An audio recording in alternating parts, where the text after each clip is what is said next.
ping-pong on this bill.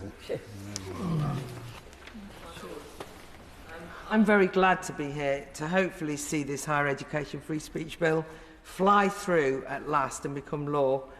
I'm also pleased to see that some attempt has been made to restore some teeth to this important legislation. It's true that it isn't the full tort that some of us argued for. Indeed, the very remedy the government itself initially suggested as necessary to deal with the ever-growing problem of cancel culture on university campuses. But at least those who have their free speech rights impinged can secure a low-cost injunction in a county court, and that would restore some of the speaker events and debates that have been blocked, effectively censored, rather than having to rely on the hugely expensive judicial review at the High Court as the only option, or the internal methods that people have talked about, but which I am more dubious about. I would also like to welcome the amendment's expansion of the definition of loss beyond simply financial loss.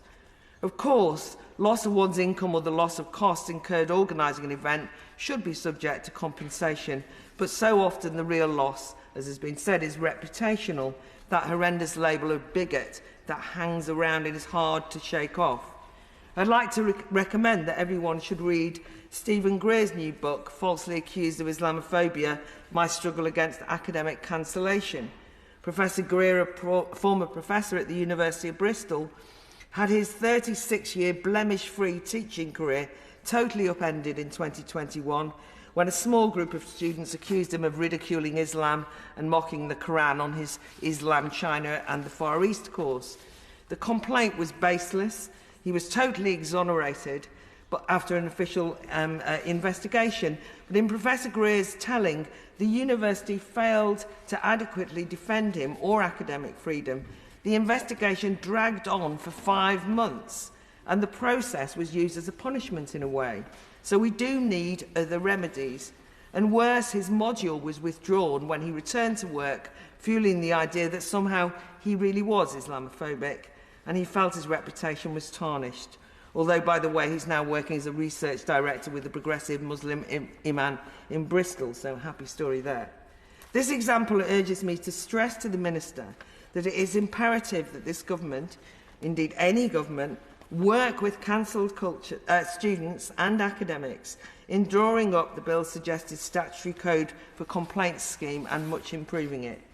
I also hope that the soon-to-be appointed free speech champion might initiate a call for evidence so that we might assess which issues are prone to cancellation, the scale of the problem that often goes on behind the scenes, behind the traditional no-platform headlines. Only today, a student from St John's College, Cambridge, Charlie Bentley-Astor, contacted me because a film showing that she'd organised of a documentary, Birth Cap Childless World, has been cancelled. A campaign by certain student activists and Varsity magazine objected to the film's director, Stephen Shaw, who's flown over, by the way, from the US to speak at the event on Friday, because, shock horror, he appeared on a Jordan Peterson podcast. But that's all gist of the mill, and Miss Bentley-Astor defended her opponent's right to protest outside the film, because thankfully some students are liberal and believe in civil liberties. However, it was the college authorities who have now ruled that due to the mere threat of a demonstration, and despite the film organisers creating a detailed risk assessment and organising stewards, the college has now said, using the familiar, it's too disruptive and we're thinking of the safety of the attendees, they've called the film off. And therefore, I think sometimes the threat of civil action, something harder, is necessary. I also urge the government in that instance to make this legislation a real living instrument of free speech, not a box-ticking exercise for university managers. And I want to credit the noble Lord Mendoza, the Provost at Oriel, for recently hosting a Living Freedom event on the lessons we can learn from Locke and Milton for free speech, which was well attended by students, because that's the kind of thing we need, to be positive, not to whinge. Not all university leaders are quite as bold, and I want to urge that this is where we end.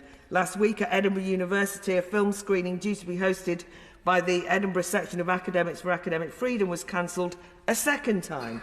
The film Adult Human Female, a gender-critical documentary, was as we know how controversial that is, was due to go ahead, given the go-ahead by the university, even undeterred by the Edinburgh branch of UCU cheering on a protest comprising of a loudspeaker blaring vile, frankly sexist speeches out.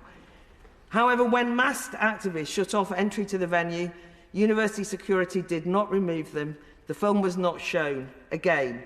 And I'm hoping that this bill will be used to look at how we tackle such examples as the heckler's veto, and maybe injunctions are necessary. I'm hoping the law will encourage the likes of Edinburgh University's leadership to personally host the film, guarantee it happens, and show some courage, which is what we need, as well as the law and a minor tort. But to all of us here, I'd urge that we proudly wield this law as a proactive instrument to increase freedom, to support those many young students who want to hear diverse opinions, to cheer on those academics who refuse to be silenced or bullied.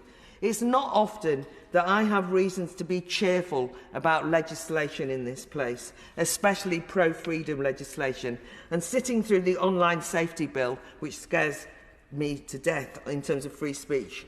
But on this one, I think the government's got it right, and I'm proud to say, hear, hear, let's get on with it. This has been a long process.